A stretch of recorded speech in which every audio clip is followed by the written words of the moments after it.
E Dr. Bezerra de Menezes nos merece um carinho muito especial. É um ser quase angélico. Tudo quanto nós sabemos da sua vida antes de ser espírita, ele foi católico. Ele nasceu em Jaguaretama, uma cidade do Ceará. Ali havia uma vila chamada Riacho de Sangue.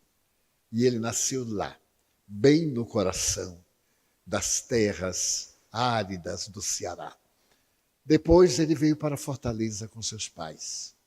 Aos 5 anos de idade, o seu pai, que era um negociante com muitos recursos, viveu uma temporada no Rio Grande do Norte. Depois voltaram a Fortaleza, onde ele fez o curso primário e o curso de ginásio. Depois ele sonhou em ser médico e, com muita dificuldade, viajou ao Rio de Janeiro para fazer medicina. E aí começam os fenômenos curiosíssimos da sua vida. Ele vai fazer as armas militares e tem o salário militar, mas que é insuficiente para a sua vida humana social e também a sua vida na faculdade. Casa-se muito cedo para ter uma vida harmônica, de tranquilidade hormonal e cumprir com seus deveres. Mas um fato muito curioso é que ele estava com muita dificuldade financeira e deveria pagar uma importância para continuar o curso. Ele era um excelente professor de matemática. E certa manhã, alguém bateu à porta, um jovem, procurando por ele e perguntando se ele não poderia ministrar-lhe um curso de matemática para poder lhe terminar a carreira a que se dedicava. Dr. Bezerra disse que sim. E ele perguntou qual é o preço. Dr. Bezerra não sabia proporcionar preço nem das consultas. Invariavelmente, ele atendia como médico gratuitamente. E a pessoa dava o que queria, quando queria e o que tinha. E ele achava que a missão de médico é uma missão apostolar. E ele queria dedicar-se como apóstolo. Então o jovem perguntou quanto era a mensalidade. Ele fez um cálculo, perguntou se estava caro ou não, e deu o valor. O rapaz achou tão barato que ele disse, olha, eu vou pagar por antecipado para o senhor. E na terça-feira eu virei. Pagou por antecipado, o que lhe facilitou resgatar o débito e ainda ficar com algumas moedas, e o rapaz nunca mais apareceu. E ele não sabe como explicar esse fenômeno a vida inteira, porque ele procurou esse rapaz posteriormente, como era possível, para devolver o dinheiro, ou para saber qual a razão, se havia abandonado a cidade, ou quiçá, quem pode imaginar, se houvesse morrido e etc. Então foi uma vida muito curiosa. Ele era agnóstico, ex-católico, era agnóstico, e foi candidatar-se à vereança no tempo do Império, porque a sua data de nascimento é 1831, como eu disse. Portanto, por volta de 1855, ele estava com 24 anos, ele se candidatou para poder colaborar na governança do Império, no Império de Pedro II. E então foi muito bem elegido e exerceu a política, mas depois abandonou-a, porque ele constatou a corrupção. Não fazia parte do seu caráter. Ele exerceu funções relevantes como político, mas abandonou completamente. Ele preferia o exercício da medicina. E é nesse ínterim que ele vai acometido de uma dermatose quase que incurável. Os médicos da época, inclusive ele, que era homeopata, é um dos pioneiros da homeopatia no Brasil, não encontram nenhuma solução. E certo dia, um amigo que lhe conhecia a doença, morando na Tijuca, disse, doutor Bezerra, eu ontem estava em Niterói e tem ali uma reunião espírita. Ele não tinha ideia daquilo de que se tratava. E então, na hora em que veio o espírito médico e que nos atende, orientando-nos, eu me lembrei do Senhor e pedi uma consulta para o Senhor. O espírito pediu o seu endereço de residência. eu não me lembrava do número, mas eu dei o seu endereço. Ele veio aqui e disse que o senhor era portador de tal da enfermidade. E receitou tais remédios homeopáticos. O doutor Bezerra achou aquilo muito interessante, porque o amigo não entendia nada de medicina. E aqueles remédios eram realmente próprios para aquela doença que foi anunciada e que ele não achava ser portador da mesma. Mas como já estava meio desenganado, ele mandou preparar e começou a tomar utilizando a tintura mater. Aos 5 dias, a proposta da saúde estava numa recuperação tão fascinante que ele disse, olha, eu não acredito em espírito que volta, mas eu estou diante de um fato científico. Alguém falou sobre mim sem me conhecer. Receita-me sem ver a doença. Coincidência ou não, eu estou quase curado. Eu queria conhecer isso, porque isso é uma coisa interessantíssima. E foi a Niterói, por volta de 1856, 57. Tudo era muito difícil, como se pode imaginar. Era uma viagem. Se atravessava a Baía de Guanabara em barcas, como ainda hoje. E então, indo ao Cêntaro, manifestou-se um espírito, através do médium, que era familiar de Dr. Bezerra. E de quem Dr. Bezerra não se lembrava. Falou com ele demoradamente, ele achou interessante o que aquele ser lhe falava, e achou muito parecido com determinada pessoa da família. E ao fim o espírito diz, realmente você está pensando em fulano. Pois sou eu. Ele ficou mais surpreso. E perguntou como é que o espírito pôde diagnosticar o seu problema. E o espírito lhe disse, mas eu fui médico. Declinou o nome, ele não conhecia. Mais tarde, fazendo pesquisa, ele descobriu que havia sido um médico que fizera seu curso no Rio de Janeiro e houvera sido famoso no começo do século XIX.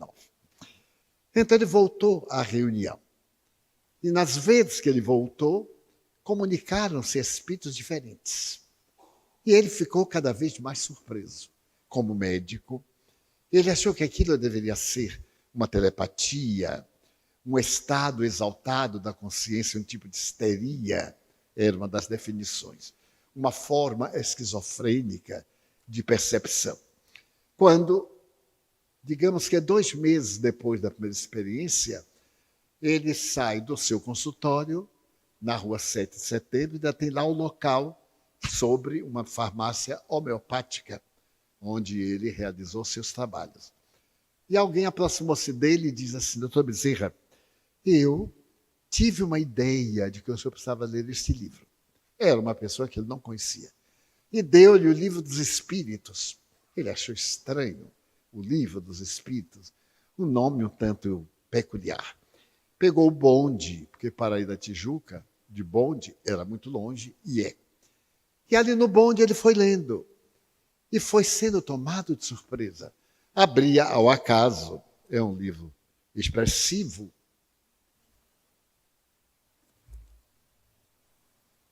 Então, se pode ter ideia. Ele abria ao acaso e saiu uma questão que o incomodava filosoficamente, porque era um homem muito culto. E ele lia a pergunta e a resposta. E dizia, mas curioso, este livro foi escrito por um homem muito sábio. Ele não sabia exatamente como foi.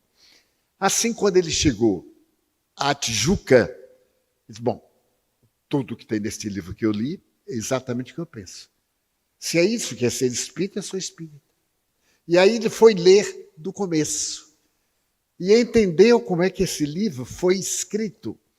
Porque tem uma introdução muito especial, longa, com muitos detalhes de Allan Kardec, explicando desde o primeiro contato que ele teve com as chamadas mesas girantes. Depois ele foi ler as palavras de vultos como Chateaubriand, Platão e outros vultos da literatura francesa, inglesa, italiana.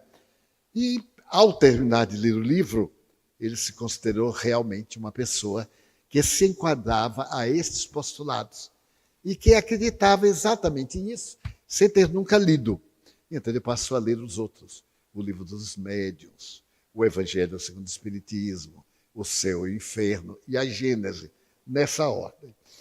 Então, ele ficou entusiasmado e resolveu proferir um discurso para dizer que agora adotava o Espiritismo. O maior salão do Rio de Janeiro era o da velha guarda municipal. E a ata feita naquele dia diz que havia 2.000 pessoas para ouvir o ex-vereador, o ex-militar, que agora era um médico clínico amante dos miseráveis, da favela da Mangueira, especialmente, aquela que fica junto à Central do Brasil. E naquele discurso, ele fala do ponto de vista científico da loucura. Mais tarde, ele vai escrever o primeiro livro de psiquiatria e de espiritismo. Apresenta uma obra que é basilar para entender-se novos rumos à medicina. Depois um outro sobre a loucura específica. E escreveu uns 10 livros. E alguns deles ficaram incompletos. Um deles está em minhas mãos. A Federação Espírita Brasileira me pediu para que eu lhe pedisse para ele terminar o livro. Ele escreveu Quando na Terra, desencarnou, o livro ficou mais ou menos na metade. E eu já encaminhei a ele o pedido, se ele poderia terminar o livro que deixou incompleto. Mas como eu não tenho tido tempo, e ele também, ainda ele não me deu resposta. Mas este homem se notabiliza pela sabedoria, pela bondade. Havia no Rio de Janeiro 2 grupos de simpatizantes do Espiritismo. O grupo que tinha por epígrafe Grupo Espírita Confúcios, eram de intelectuais. Os grandes intelectuais do Rio de Janeiro, José Bonifácio de Andrada e Silva, para dar ideia, e outros. E também o Marechal, que se havia destacado na Guerra do Paraguai e que era um grande compositor.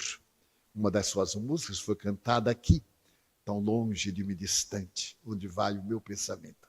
Era de um eminente marechal. E se cuida de unir os espíritas, porque o outro era chamado Grupo Espírita Caridade. E era subestimado, porque era de pessoas relativamente modestas, intelectualmente, mais pobres.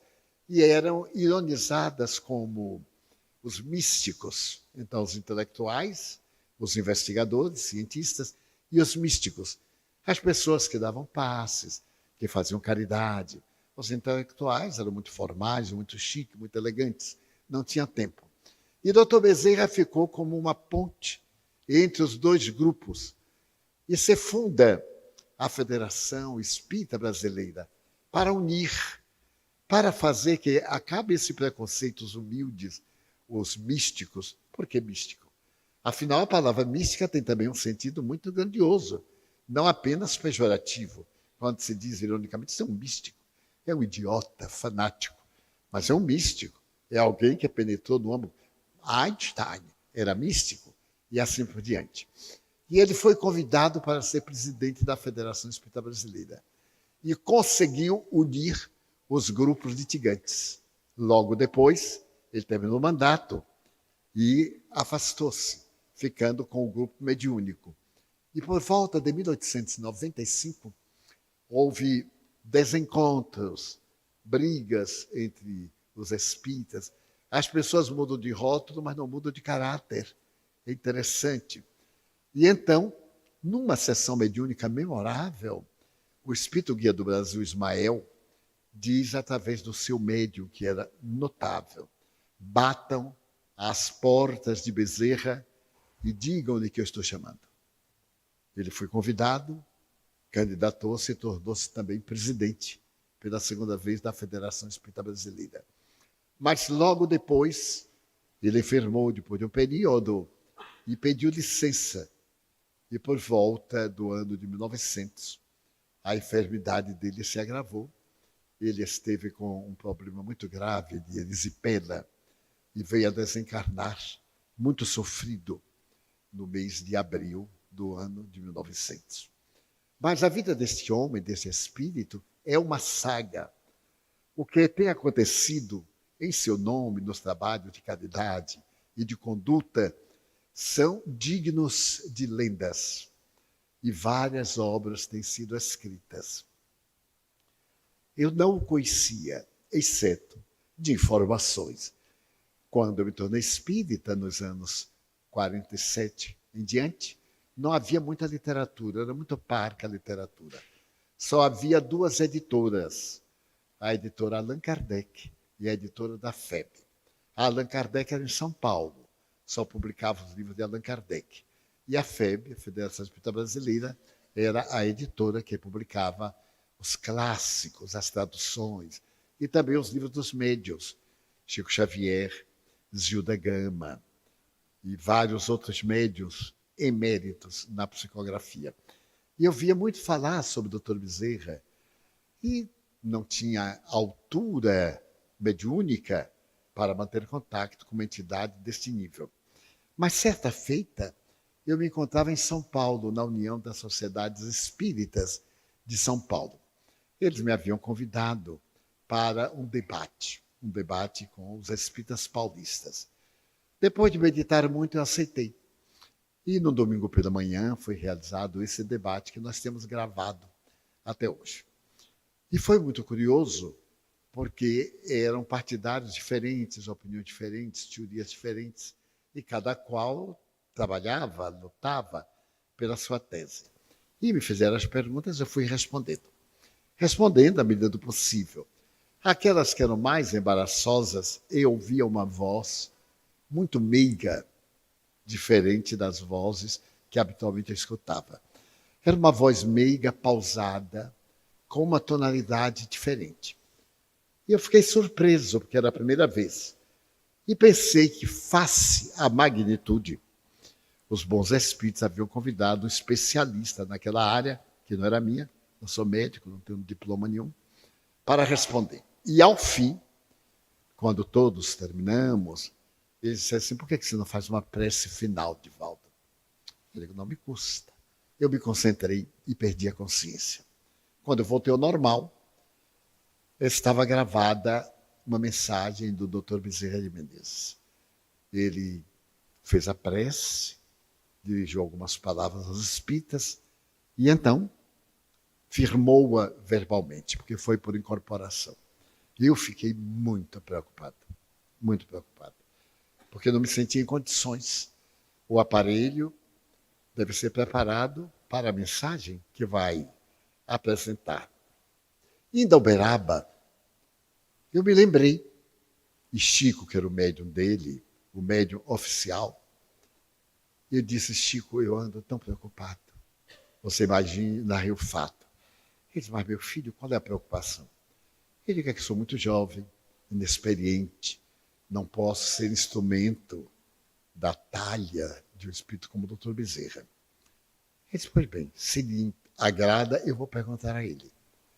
Eu digo, olha, ele agradeceria muito se você perguntasse por escrito, porque eu gostaria de guardar para mim, para meu uso. E Chico perguntou, colocou no papel. Divaldo pergunta se o querido benfeitor teve alguma oportunidade de estar onde ele se encontrava.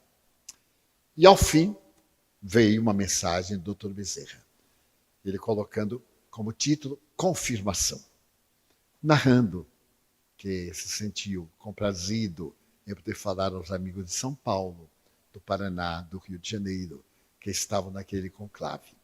E assinava. E o pessoal, quando soube, pediu o original, que eu não dei. Naquele tempo era muito difícil tirar cópia. Era cópia heliográfica, como também para plantas.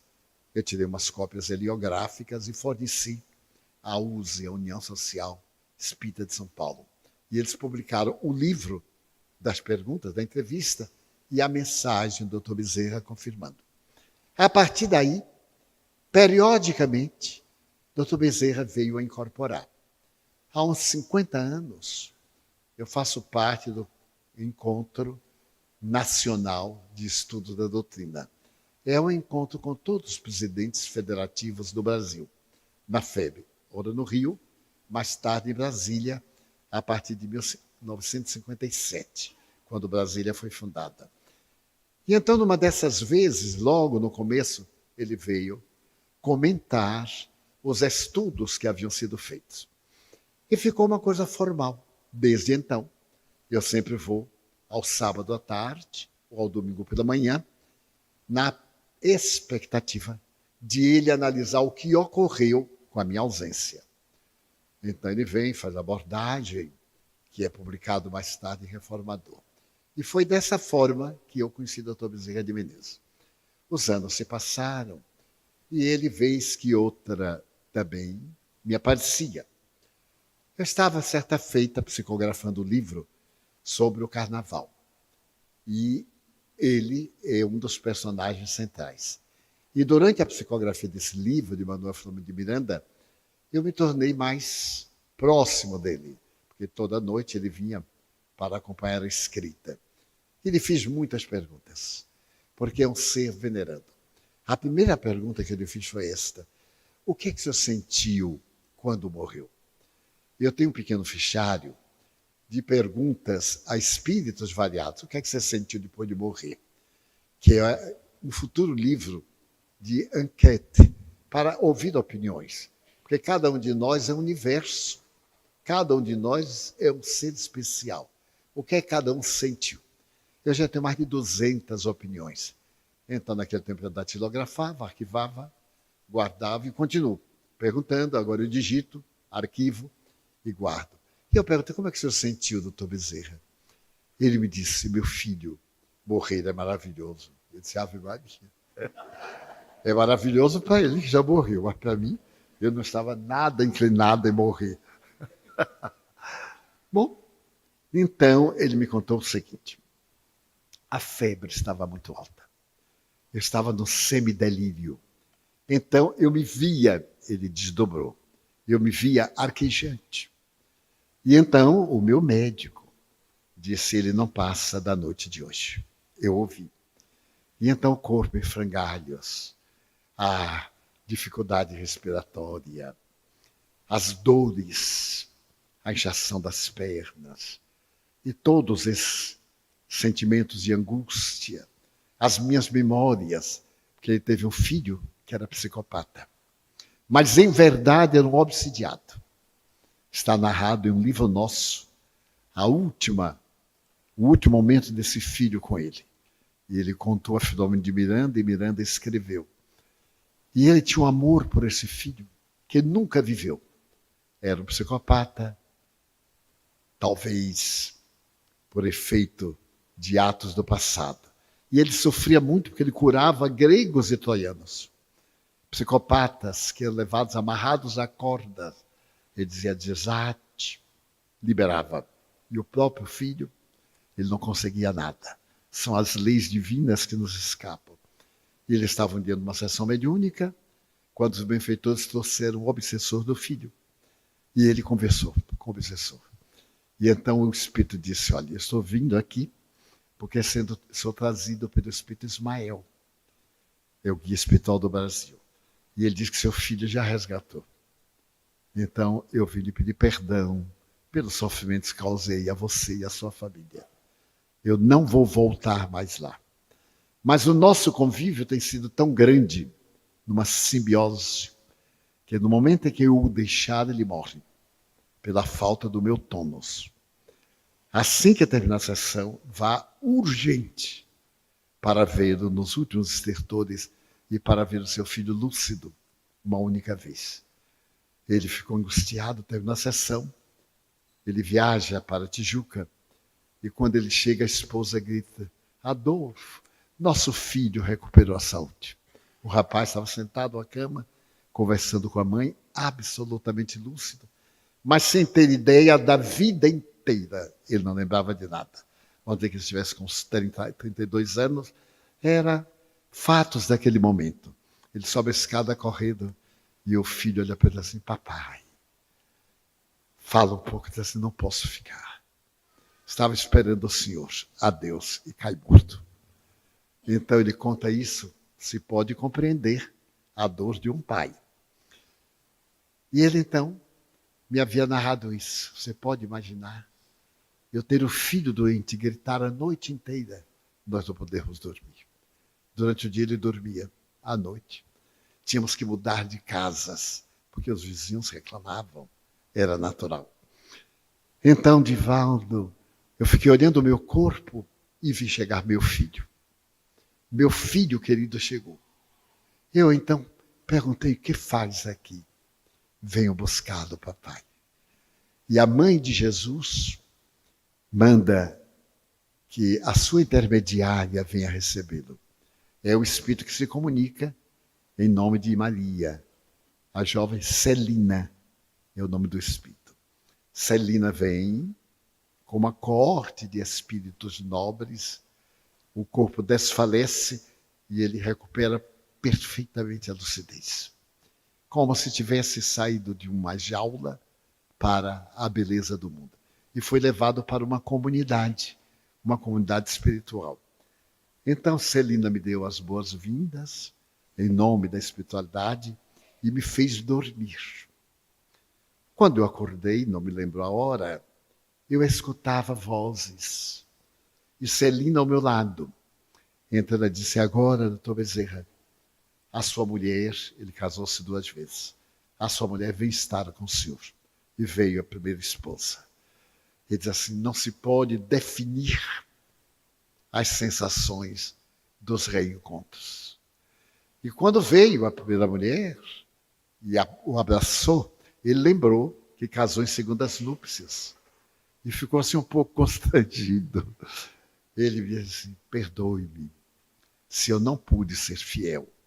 Ela disse, Adolfo, quando eu mandei minha irmã tomar conta dos nossos filhos, eu a desdobrei e disse, eu lhe empresto a ele, porque mulher é um caso diferente, né? Não dá mesmo. Eu lhe empresto, mas quando você desencarnar, você me devolve. E eu só lhe empresto porque Deus não me deu a honra de continuar com ele. Mas agora nós vamos continuar juntos. Ele perguntou, e a outra, quando desencarnar? Nós cuidaremos dela como uma filha. Conforto para quem é viúva. Pois bem. E aí ele disse, Divaldo, eu via vozes, como uma música no ar, mas uma música de vozes humanas. Aí eu perguntei, Celina, o que é isto? Ela disse, venha ver. Levou-me até uma janela. Vamos usar os termos terrestres. Uma janela de onde eu podia ver uma praça imensa, ajardinada com milhares de espíritos, todos jubilosos, cantando. Eu disse, mas o que é isto? Eles souberam, disse Celina, que o senhor chegava hoje. Então estão todos aqui para recebê-lo e agradecerem a Deus o bem que o senhor fez aos seus familiares, a eles mesmo, quando estavam em grande perturbação. Eles vêm agradecer em nome da Mãe Santíssima. E ele disse assim, meu filho, quando eu vi aquela multidão, quando eu reconheci algumas pessoas queridas, eu segurei na mão de Celina e disse, diga à Mãe Santíssima que eu não mereço. E Celina me disse, Adolfo, os céus não dão presentes.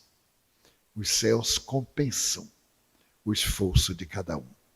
E se aí estão, é porque você faz jus. Foi assim que eu voltei à pátria. E logo depois, eu fui levado à Federação Espírita Brasileira para falar aos meus irmãos. Fazia 3 dias que eu houvera desencarnado.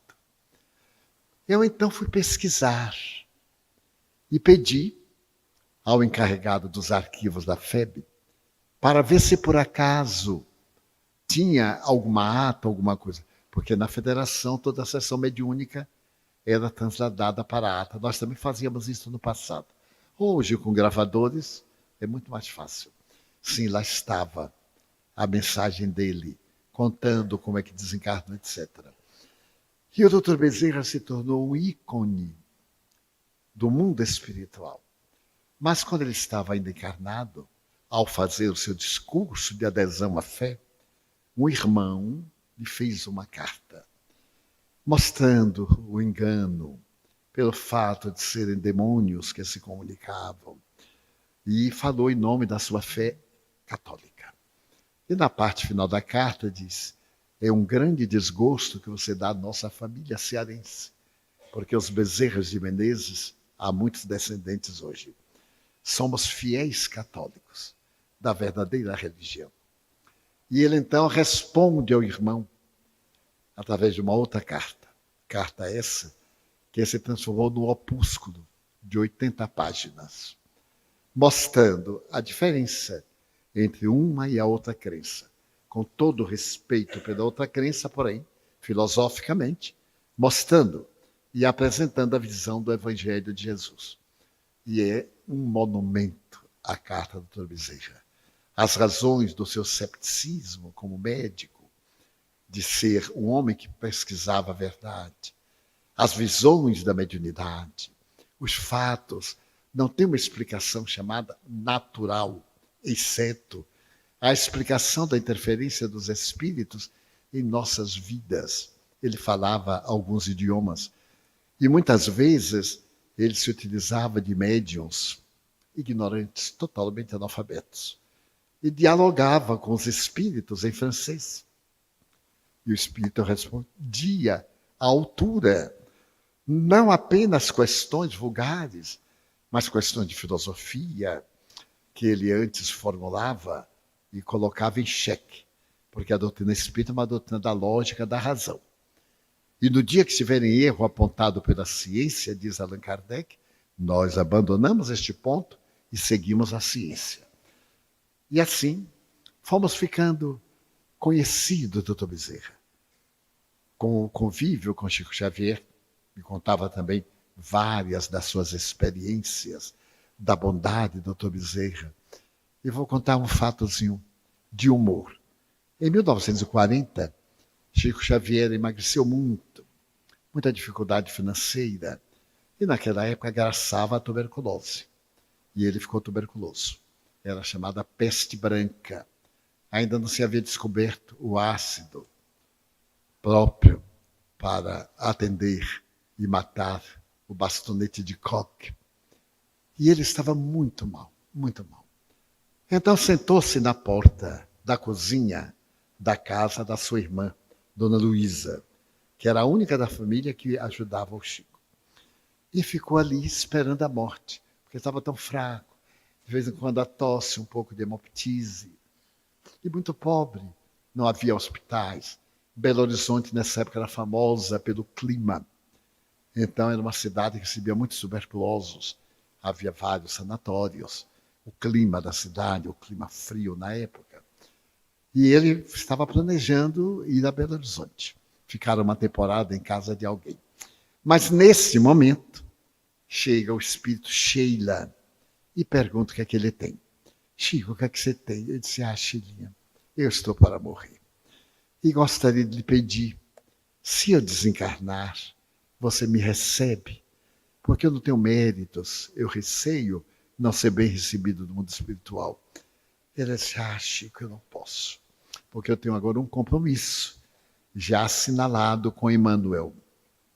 E até logo, se eu ser desencarnar, Deus lhe dê uma boa morte. E largou. Ele disse, olha, Divaldo, eu digo, mas Sheila fazer isto comigo? Aí chorou, que ponte. Quando ele estava chorando, apareceu Emmanuel, o guia espiritual. O que é que o senhor tem? Ele disse, é que eu não aguento mais respirar, a fome, os problemas. E então eu acho que eu vou morrer de hoje para amanhã. E Emmanuel perguntou, e qual é o problema? Se eu sou desencarnar, vem para cá, qual é o problema? Ele disse, não é um problema, mas eu sou tão amigo da Sheila. Eu perguntei se ela podia me receber. Ela disse que não, que tinha um compromisso com o senhor. Então eu queria perguntar se o senhor poderia me receber. O senhor me acompanha desde há tantos anos, não me venha com debilidades. Estou muito ocupado para receber o senhor. E passe bem e fui embora. Aí pronto, vou para o inferno direto. Quando ele estava nessa angústia, chega o doutor Bezerra, calminho, suave. O que há, Chico? Ai, meu irmão, nem lhe conto. Eu não vou entrar em detalhes, mas eu queria ver se o senhor me arranjava um remédio para essa besta que está morrendo, essa besta que está aqui. Doutor Bezerra disse, olha, Chico, eu não fui veterinário, mas eu vou ver o que é que posso fazer. Ele recomendou umas homeopatias.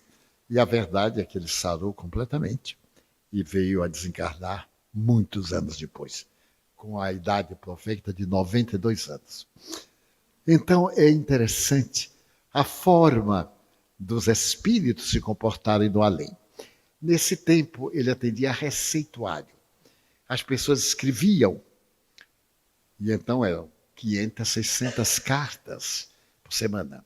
E um grupo de amigos abria as cartas, lia, colocava o endereço, depois a resposta tinha que envelopar, etc. E certo dia, ele estava nesse mistério de atender o receituário, quando o Dr. Bezerra vinha e atendia publicamente. A velocidade com que atendia era impressionante, porque alguém ia tirando as folhas e ele preenchendo com uma rapidez. Eu tenho filmes, e você pode ver a rapidez super-humana, que não pode ser humana, a celeridade com que escrevia, sem o erro, sem riscar, sem retificar, sem pontuar depois. Mesmo na psicografia comum, os poemas, um poema de Pedro I, Pedro II, depois dos grandes vates da literatura brasileira, da literatura portuguesa, em vários idiomas, até no luxemburguês, Chico psicografou mensagem, no dialeto de Luxemburgo. É um país que tem 5 idiomas e o dialeto luxemburguês. Pois bem, então, ele estava atendendo e o Dr. Bezerra colaborando com o receituário, ele fora do corpo, quando ele perguntou ao Dr. Bezerra, quando eu desencarnar, que eu não posso precisar a data, será que o senhor pode me receber, Dr. Bezerra? Ele disse, Chico, poder posso, mas ele depende da divindade. Será que ele vai permitir que eu reserve um tempo para você? Ele disse, o que é que eu faço para ter merecimento? Trabalhe mais. Ele disse, mas eu tenho que trabalhar o dia inteiro. Ele era funcionário do Ministério da Agricultura. Tenho 5 reuniões noturnas. O que é que eu tenho que fazer? Ele disse, a madrugada. Então, desdobra, vem para cá, continua trabalhando. Porque médium não pode ter folga. Quem já viu? Médium é a pessoa que está no meio, que não tem vontade, nós é que temos que controlar. E o Chico me disse assim, você imagina, Edivaldo, eu trabalho quase 20 horas, ele achou pouco. Eu vou rogar uma praga para o Dr. Bezerra. Ele há de se reencarnar para ele ver como é bom.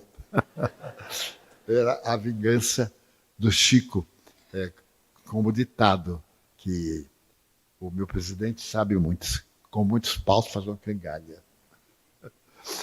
Então, era uma alma, assim, de escola. E as ações de benevolência, os socorros. Nós estávamos uma vez em sua casa, antes de irmos para a reunião, quando chegou uma senhora, muito modesta. E para entrar lá era muito difícil, porque eram multidões, é compreensível. E um rapaz que morava com ele, e que se atribui a ser filho adotivo, ele requeriu agora da justiça e perdeu. É um rapaz doente. Ele sempre acolhia os doentes. Mas era um rapaz muito violento, muito rude. Mas essa mulher conseguiu entrar. E quando ela entrou, nós ficamos surpresos. Estávamos Miguel de Jesus e eu. E o Chico disse assim, mas que bom que você chegou, minha filha. Ele disse, mas como, seu Chico? Dr. Bezerra trouxe você. Porque você veio de Belém do Pará, imaginem, pegando caronas de caminhão, de ônibus, porque seu filho foi assassinado. E você sofre a dor da injustiça. E queria saber se ele morreu para sempre. Então, o Dr. Bezerra e ele ajudaram a chegar até aqui. E essa dor de cabeça que você tem, que é uma influência negativa, seu filho pediu a Dr. Bezerra para curá-la. Eu estava ali ao lado, escutando. Ele disse, seu Chico, quando me ataca, eu tenho crises. Era o que o povo chama enxaqueca, que não se tem ainda o diagnóstico da psicogênese.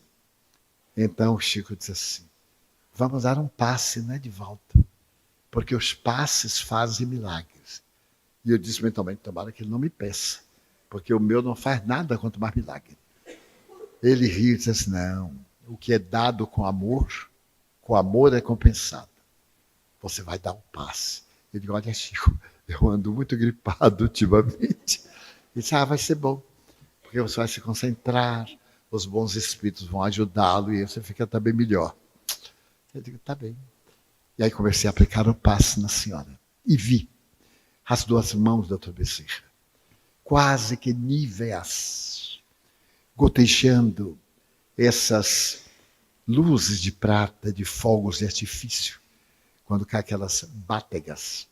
No último Natal, eu vi algumas lâmpadas chinesas em que desce a gota e desaparece. Mas é exatamente assim que caem os fluidos. Eu apliquei na senhora, principalmente na parte da glândula pineal, no chakra coronário, e fiquei emocionado de ver as mãos dele sobre as minhas e utilizando o meu fluido animal, o fluido físico, transmudar em energia, em prana, em Mahaprana, que é a energia universal. E quando eu fui terminando, a senhora teve como que um desmaio. Nós a seguramos, sentamos-la.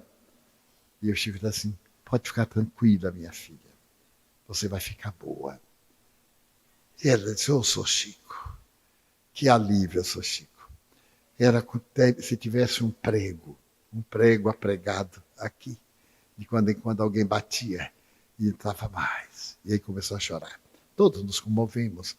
Aí Chico pediu papel e lápis e o filho escreveu uma mensagem para ela. A mensagem era de uma ternura. Por que não lhe responder? Você viajou mais de 2.000 quilômetros, pedaços a pé, na boleia de caminhão, de ônibus, para vir ver seu filho.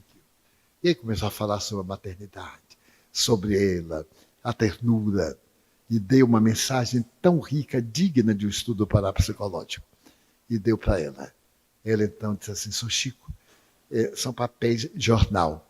Ela era analfabeta. Ela disse, o senhor está me dando. Então eu vou abraçar meu filho. Colocou no peito e abraçou. Uma dessas cenas de pessoas humildes que alcançam a alma da gente. E doutor Bezerra ao lado a dizer, ela tem mais mérito do que nós. Essa mulher modesta. As provas que passou credenciam-na à plenitude e à liberdade. Então, evocando este vulto espiritual, que vez outra, muito raramente, visita-nos, por ser um espírito de alta estirpe, que se tem utilizado de mim em momentos especiais. Nós fazemos um dia inteiro em Santo André, na creche Amélia Rodrigues. Passamos o dia, o último domingo de setembro, atendendo as pessoas a quem chegar. Das 9 eu faço uma palestra e fico à disposição de todos. Até às 17 horas, quando fazemos outra palestra, e ele incorpora. Desde a primeira vez, há uns 20 anos.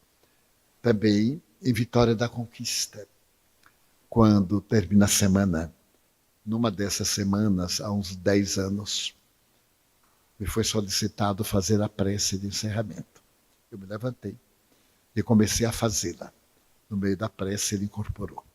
E a partir daí, na etapa final da palestra, ele incorpora e conclui a palestra. É, portanto, o segundo lugar em que ele incorpora.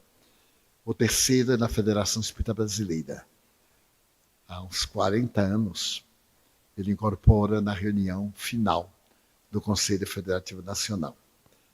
E no Centro Espírita André Luiz, no Rio de Janeiro, quando nós estamos na temporada, na reunião de quinta-feira, nós dedicamos este centro, que é uma sala menor do que a nossa, e ele também incorpora. Mas para nós é uma visita do psiquismo do Cristo, quando o Dr. Bezerra vem ter conosco. É uma alma de escola, credora do nosso maior carinho. Como os espíritas sabemos, quando ele completou 50 anos de desencarnado, em 1950, houve uma reunião no mundo espiritual para homenageá-lo, com 5.000 entidades, encarnadas e desencarnadas. E ele foi saudado pelo espírito Leon Denis, que representava os espíritas do mundo. Leon Denis era espírita da cidade de Tours, da França. E depois pelo espírito Manuel Viana de Carvalho, em nome dos espíritas brasileiros. E depois da saudação, ele levantou-se e agradeceu. Quando ele terminou de agradecer, aparece Celina, trazendo um documento, estilo pergaminho de luz, e diz que é a Mãe Santíssima, que ele era muito devoto de Maria Santíssima, estava dando-lhe a oportunidade de reencarnar-se fora do sistema solar, em um planeta muito elevado. E ele então dá esta resposta: minha filha, peça à Mãe Santíssima que, se eu tiver qualquer mérito e ela desejar estimular-me a prosseguir, que eu quero pedir, enquanto houver sofrimentos no Brasil, que eu não tenha o direito de ser feliz, que seja destacado para enxugar as lágrimas da alma brasileira, onde quer que esteja. Que nas sombras que o Cruzeiro do Sul não pode iluminar, eu e uma equipe estejamos socorrendo os miseráveis, os sem teto, aqueles que se tornaram a indigência, que nós estejamos diminuindo as suas dores, porque não é justo que eu seja feliz e os meus irmãos desventurados. E então, aparece naquele semiteatro grego uma mão enorme com uma pluma e escreve no ar: o teu pedido é aceito, ficarás no solo brasileiro. Eu viajo muito e fui encontrando brasileiros em inúmeros países, não em todos onde eu estive. E alguns começaram a fazer o culto evangélico do lar e levaram o psiquismo de Dr. Bezerra.